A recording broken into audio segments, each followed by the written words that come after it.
Bluetooth communications on motorcycles is becoming pretty popular nowadays, whether you're communicating with a radio system on your motorcycle, or maybe you're communicating with other riders on a group ride, or maybe a passenger.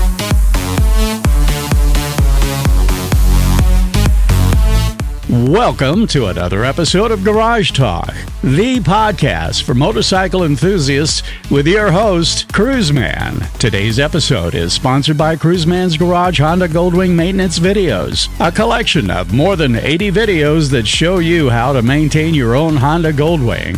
Today's episode starts now. And that's why today I'm pretty excited to have the Senior Marketing Manager for Sena Technologies joining us on Cruiseman's Garage Talk. Tim Seargeant, welcome to Garage Talk. Thanks for having me, Chris. You bet. A couple weeks ago, I guess it was out at your place here in Plano, Texas, nearby. I live in Carrollton, but it's only about a 15-minute drive. Mm-hmm. And I understand you guys are in the process of kind of moving more of your operations into Texas from California. Is that correct? Yeah, the office that you visited is relatively new. I think it just opened up in maybe early or spring 2023. But the plan is for more of the company to migrate from California to Texas. So we're going to need a much bigger space. Yeah, well, that's great. Welcome to Texas. Did you come from California?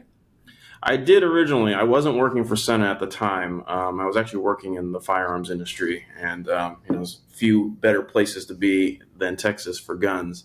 So that's the company that moved me out here, but we have since gone our separate ways, and so now here I am at Sena. Oh, great. Yeah. Well, okay, let's get the debate over with, because this has been a source of consternation on my channel for a long time, because I used to always call it Sena. Mm-hmm. And a lot of people scolded me and said, no, it's Sena. So let's settle this once and for all. We tried to do this at your offices, and I was still a little unclear. Yeah. Do you call it Sena or do you call it Sena? I call it Sena, and most of my coworkers, all of them actually also call it Sena. Okay. It may have something a little bit to do with the race car driver, Ayrton Senna, whom I knew before joining the company. So that's spelled the exact same way. So that's how I pronounced it. Okay, good. So I've heard it both ways. And I know you call it Sena. Like I said, for years I called it Sena, but I've gotten in the habit now of calling it Sena. So I'm just going to stick with it. Right. So, and tell me a little bit about the background of Sena, how it all got started and how long the company's been in business. And the company's been in business for quite a while, actually. Tay and the original founders started in the mid to late 90s, and they were kind of specialists in Bluetooth, wireless communication. They were kind of on the pioneering, bleeding edge of that. But the motorcycle comms didn't come into reality until about, I want to say 2010 or so. So the company had been in business for quite a while, over 10 years, doing industrial and kind of enterprise wireless application. And Tay, being a writer, realized that there was no way for him to communicate while he was on his bike. And he's like, well, I own this company. I might as well make stuff to fill a need that I have. And that's kind of how the idea started. And, Okay. So I didn't realize he started the motorcycle communications because he was actually riding and looking for a solution too. Yeah. Okay. That makes a lot of sense. The core of the company, they're all like hardcore riders in one way or another, whether it's track, off-road or something like that. It's kind of one of our core values that it's really valued highly here. Do you have any idea how many riders are using Sena headsets? Is there any way to measure that? Across the world, I don't, but I know that we are the leader, if not one of the leaders across the world with sales in just about every continent that people ride two wheels. Obviously it's quite popular here in the U.S., but all over Asia, two-wheeled, automation or, automobiles are much more popular than cars are. And so I know that we're all over the place. And do you find that most people are using these? I mean, I tend to use mine mostly just for, like to listen to the radio on my Honda Goldwing or listen to the radio that's built into the Sena unit. Do most people, is that what they're doing? Are they doing it with group rides, or are they communicating with a passenger on their bike to helmet to helmet? Do you have any idea what the feel is for that? Anecdotally, most of the people that I know that ride commute, and so the primary reason that they have a Sena is to pair it with their phone so they listen to music and get GPS. So, but that's just my small group of friends. It kind of depends. That's kind of the interesting thing about the motorcycle community. It's the type of guys and girls that are going to the track are not necessarily the same type of riders that are doing the BDR off-roading. They're both equally motorcyclists, but depending on what your passion is and what you want to do on your bike, it really kind of dictates how you're going to use the Sena product. So for most of my friends, they commute every day. They just want to get their music and the navigation. And but for people that ride on the weekends as a hobby, that they probably go out with their group of friends, and the group riding and the group communication is probably more important to them. Yeah, I started out using, I think my first Sena headset was a 20S, and I had it connected through FreeWire to my 2017 Goldwing. Right. And, really liked it. And then when the new Goldwing came out, of course, a lot of our viewers are Goldwing riders, not all of them, but a lot of them. Right. A lot of them are BMW, and a lot of these bikes now have Bluetooth built in, so it's not as unique as it was back in 2017. Yeah. But I thought the greatest thing they had on the Goldwing was this built-in Bluetooth communication. I thought that's what we'd been wanting for years, even though the FreeWire worked well, very well. So I guess that has, I would hope, caused a little growth in the Sena business. The fact that these motorcycles now are coming out with Apple CarPlay and headset communication capabilities. And is that something you work with manufacturers on, or is this just happening on their own? I know that we have a good relationship with some manufacturers, Harley-Davidson being one of the long-standing ones where the Bluetooth units, I believe, in their motorcycles are made by us. As far as Honda and some of the other manufacturers, I can't speak to that. I haven't learned about it if that is the case. I'm still, just a caveat, relatively new to Sena. I just started less than a year ago in September, so still figuring things out. But I do know that the changing of the tide in technology is something that we're very keen to keep in mind.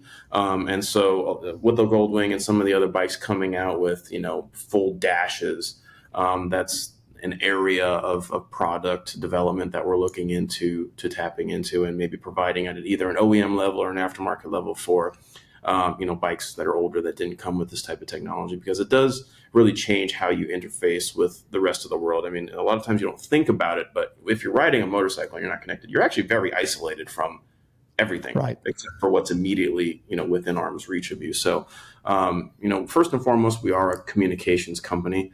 And so these type of connectivity solutions are something that we're thinking of constantly as technology continues to truck along. Yeah, I know that, with the 20S, basically it was strictly a Bluetooth communicator, which I guess technically they all are. Yeah, they are. But when I got my 50S, to me, it revolutionized everything because it had this new mesh or Sena mesh technology. Right. And most of all, open mesh.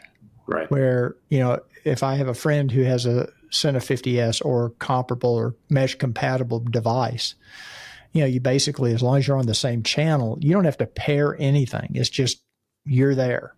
Right. And tell me a little bit about the difference between just a standard Bluetooth communicator, because there's a lot of stuff on Amazon, headsets that are cheap and they're basically, I guess they're using Bluetooth. Yeah. So what's the difference between mesh, Bluetooth, and is mesh Bluetooth? Is it actually using Bluetooth? I mean, a little bit about that technology? Well, there's a lot of similarities, but there's obviously some considerable differences also. Obviously, the data packets, they're all being sent via radio wave. So whether it's Bluetooth, mesh, it's all radio signals that are going out. The difference between the connectivity and how the devices talk to each other, Bluetooth, the way that we like to explain it is it has to go in line in like a daisy chain. So if you and I and another rider were in a Bluetooth intercom and I wanted to speak to the other rider and you were between us, that's the direction that the communication would have to travel. A mesh communication network is still using radio frequency to send data packets, but each of the mesh units is a repeater. And so it essentially is sending out and receiving signals all the time. So that is, again, the same scenario. If the three of us are in a network together, and I needed to send a signal or send a speak to the third person there, you don't necessarily need to be there as long as the other person is in range. And so it'll kind of bounce back and forth. That's kind of the way that I know how to describe it. Obviously, it can get very technical. And I am not an expert on the technical aspect of it either, but I think that's probably the simplest way to describe it. On a hardware level, there is a different chipset for mesh versus Bluetooth, and it's required to do that. The mesh network, like I said, it's every unit is a repeater, and so it does use up more battery than your Bluetooth intercom. But I think the pros definitely outweigh the cons in the fact that it's continuously self-healing. You can have an unlimited number of riders there. And so, yeah, I mean, to speak to that point, technically in a Bluetooth network too, you could have more than 4 riders. The reason that we kind of limit it to 4 or 6, depending on the product, is that every rider you add into a Bluetooth network requires more bandwidth from the network. Right. And so the quality gets to the point where it doesn't make any sense, or you have to be so close it doesn't make sense. So we cap it at 4. That way everyone has a good standard of quality for the audio fidelity that they're receiving and that they're speaking through, and that the distance is obviously manageable when you're on a motorcycle. So the mesh kind of blows that out of the water and saying like, hey, the quality level is good. And you can have a self-healing network that's generally further than a Bluetooth network. So everyone you add to the network actually adds to the bandwidth, adds to the capability versus taking away from it. So those are some of the key differences. And explain a little bit about open mesh, because to me that was the real game changer. I mean, the fact that are there 7 channels, 9 channels? How many? There's 9 channels within Open Mesh, and it's just kind of the default setting. So, like I mentioned, all of the connectivity and all of the information is all sent through radio waves, and so they're all different channels. So think about your radio tuner in your car, as you turn it to different channels. So your Open Mesh is an open channel that as soon as you jump into mesh, everybody's in. If you and I want to have a private conversation, then we just a couple clicks, and we can go into channel 1, 2, 3, 4, 5, 6, 7, 8, 9. But yeah, Open Mesh is like it says, it's open. It's an open channel for anybody Right. in the network that's within range can tap into. Yeah, I just I find that to be one of the coolest features of the Sena product is the open mesh and the ability, just like I say, to join a group without having to pair anything. You just ride up and you're in it. In fact, we did it the other day when you were in your car, and I believe you had the Cradle earmuff headset on with a 50S attached to it. Yep. And I'm not sure what Alex was wearing, but everything was open mesh. And Alex had on one of it's actually these ones. Alex had this on. So this is another one of our industrial product solutions. It's not made for riding, but you don't need a helmet, but it's called our Expand Mesh. So that's a mesh capable communicator that's for our industrial applications. I was wearing the earmuff Cradle, like you mentioned, but it had a 50S connected to it. So it was effectively a 50S without a helmet. Right. And you, of course, had on your Impulse helmet, which is basically the 50S integrated into a helmet. Exactly. Yeah. And we were able to communicate without, like I say, no pairing. Everybody turned on, you're there, and everybody's talking to each other. Alex had a 50S connected to the camera that he was on too. So our camera was recording the audio from our conversation. And I think in my video I'm putting up today, I think I mistakenly thought he was using maybe a Meshport Red, but he actually had a separate 50S with like a stereo output or with an audio out going into his camera. But you had your Meshport Red connected to your Insta. I did. So that's Yeah. well, your And I camera. got some good audio with it. Yeah, it turned out really good. Yeah. So, okay, this is what everybody always wants to know about is the new stuff. I know when Right. I was at EICMA in Italy in November, I went to the Sena booth and I got to see a lot of the new stuff and Yeah. a lot of excitement about the new helmets and the new 60S, I believe is at least Yeah. what we're calling it right now. I don't know what it's going to end up being, but tell us what you can about the future and this new 60S. And I've got some specifics here that I wrote down, but I'll let you just kind of ramble about it because I mean, we got to touch and feel some of these things at I your brought offices. the stuff, the units that you were working with. Yeah. You brought up, or that we brought out when you came to visit. So yeah, like you said, this is the new 60S. This is going to be our new flagship communicator that'll kind of sit above the 50S. Still mesh, still Bluetooth capable. The main difference is that we're also rolling out the 60S in addition to what we're calling our Wave intercom. And so if you can think of like mesh as the next step up from Bluetooth intercom, Wave intercom is the next step up there. And what Wave intercom is essentially like a voice over IP kind of technology. So it's very similar to, it's essentially like kind of like a phone call. So your communicator will connect to your phone, and as long as you have cell signal, you'll be in an intercom channel with whomever else you let into your channel, and you guys can talk without any limits at all. So some of the testing that we were doing here, I was in the Plano office, and we had some of my employees in Irvine, California, Wow. in the same mesh channel, and I was on a scooter with the earmuffs again, actually, and we had Rylan, another one of my colleagues here, on another scooter with a helmet on, and a couple of employees with headsets in Irvine, and we had a conversation just like you and I are talking right now. But Wow. all So of it's our so wave. range will no longer be an issue. Obstructions could no longer be an issue if you're in the mountains and Yeah, going around a curve. as long as you have cell signal, which at this point in 2024 across most of the world, there's cell service across most of the roads. So I think this is going to be a game changer for anyone that's commuting or rides regularly in a like a populated environment. Obviously, if you're going super off road and doing the back road country kind of riding, there won't be a lot of cell service out there, but this is going to be a game changer for most of the other riders out there.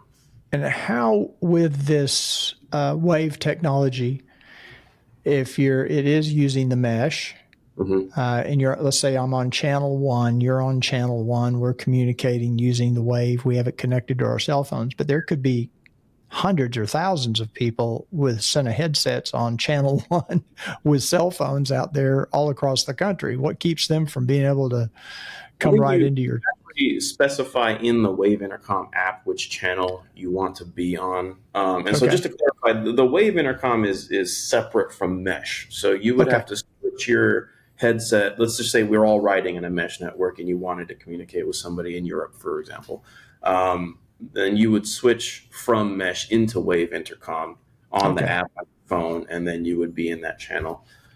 Which is something that we did do. I jumped from a mesh network into the Wave intercom during some of the more recent testing. It just takes a couple of button pushes, and you get to select who you want to talk to. Yeah. Very cool. That's it's going to be huge, I think. This is also going to be technology that's in the new version whenever they're released of the new Impulse helmets and other helmet products, I guess. Yeah. So the 60S is going to be the first product out of the box that will use Wave technology, but we will have firmware updates for some of the products because there is a hardware component that, as long as the products have it, we will be able to update the firmware so that it can be Wave compatible. Okay, that's great. Yeah, but like I said, effectively 50S is built into helmets, and so those should be updatable. Yeah. Cool. And if you want to go down this path, a few other things I noticed is the little interchangeable face plates, which I thought was really cool. And yeah. I don't want to do it in case I mess it up, but yeah, these was pretty easy. The front of the 60S comes off. Yeah, you say it's easy, and now I'm going to get tripped up. Oh, here we go.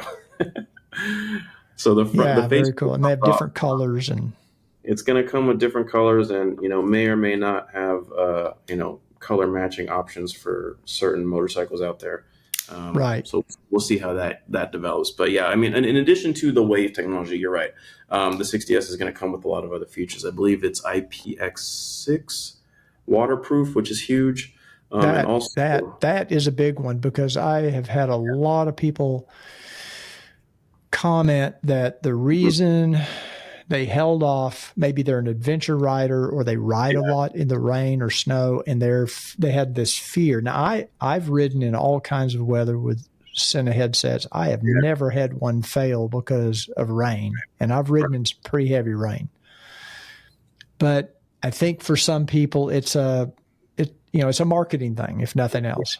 And so the fact that this will have an IPX rating, which means, for those of you out there that aren't aware, it's a certification, I guess, or a rating that your product has a degree of weatherproof. Yeah. Is that accurate? I think so. Yeah, it can withstand up to submersion, up to, I think, 30 inches for, I don't know how many. Don't quote me on the exact specs, but yeah, being able to be submerged or splashed with water to a certain degree compared to something that's less. If you're on a motorcycle and you're 30 centimeters, your head is 30 centimeters underwater, you're probably not too concerned about communicating at that point. Right. Better be sending out an SOS. It has the magnetic mounts as well, which we played around with. I forgot to write that down. The magnetic mount is very cool, because with one hand, you don't have to fumble around trying to find a slot or anything. It just snaps in. Yeah. And it's a strong magnet. It improved a lot of the, I guess, user experience with it. So it's going to come with two mounts. So you can have one 60S, two mounts if you have two different helmets. For two different motorcycles or whatever the case is. There's an LED light on the front. I'm not sure if this is the model where the light works, but if you're navigating... I think I showed it in my recent video where I showed the light on it. And the purpose for that, I think, is if you're at night fumbling for your keys or whatever, if you just need a little LED, you've got it. I used to carry an everyday carry flashlight on me, and so this would be serving that exact purpose, and I wouldn't need to have anything in my pocket. Sure. So, a lot of creature comforts in there. It's going to come with a lot of different accessories like the face plates and the double mounts and different microphones. So it's going to be the total package. Right. And just, maybe take a second to tell us a little bit about I know that you're doing a lot with cycling and some other products that Sena's working on. I don't want to get into it too heavy, because this is pretty much a motorcycle channel, but you never know how things cross. People may be interested in other. Like I mentioned earlier, at our core, we're a communications company. And so, the application for communications in motorcycles is pretty obvious. There's also opportunity in other segments. So cycling is another one where we have cycling helmets with our comms built into it. And fortunately, there's a lot more wind with motorcycle riding. So our advanced noise canceling technology built into an exposed microphone in a cycling helmet works really well. I've taken phone calls with some of our helmets on, and I ask, hey, can you tell that I'm riding a scooter right now? And they said, no, it sounds like you're in a conference room or in your office or something like that. So we have cycling applications. You saw our expand mesh that Alex is wearing. We have, industrial, work applications. Marine is a new product segment that we're going into. Obviously, everything there is waterproof and can be submerged and floating, so you can recover it in case it falls overboard. So we have different types of communications depending on what you're into. Snowboarding, we have our comms built into snowboarding helmets. Interesting. Which is a great application because, the earmuffs to keep your ears warm, also speakers in them so you can listen to your tunes while you're going down the slopes. For that, I actually have the newer Phantom that we're going to be coming out with soon. So this is, again, a helmet that will be wave compatible right out of the box. And it's very similar to your helmet, except this is a full face one. And again, our little flashlight into the chin here, but there will be another model with a camera there, the LED taillights and a lot of the other premium features that are on our current, top of the line helmets. But certainly having one of our helmets on a track day, whether you're in a car or on a motorcycle, would be super helpful to connect with the pit wall. Of course, we have competition riders that use our our units, and like for training and stuff like that, they'll have the earmuff cradles with the 50S connected to it for either talking with their pit crew, or in the case of an instructor situation, they'll be talking to their students. Well, Tim, I really appreciate it. I think you've given us a lot to look forward to. And do you have any kind of dates or any potential? When is some of this stuff going to be starting to show up, or do you even know yet? I do know it's supposed to be rolling out Q3 or 4 of this year. It was supposed to be nowish, but sometimes things happen. But yeah, we're really on the precipice. I think you saw the preview of it at EICMA this past year. I think this coming EICMA is our goal to have a full-fledged launch for the 60S and the Wave Intercom. I can't wait. I'm anxious to see it. I'm anxious to see the new Impulse helmet when it comes out, because I love the fact that they've replaced that magnetic charger with the USB-C port, which, but I love the helmet the way it is, but there's always room for improvement, and they're obviously listening to their customers. And I just want to thank you for taking the time today to enlighten us on what's coming from Sena.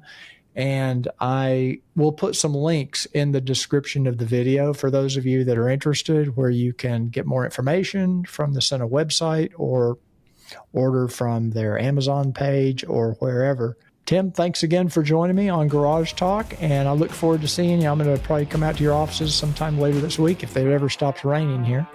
Yeah, you're welcome. Okay, great. Well, thanks, Tim. I appreciate it. Thanks for having me. You bet.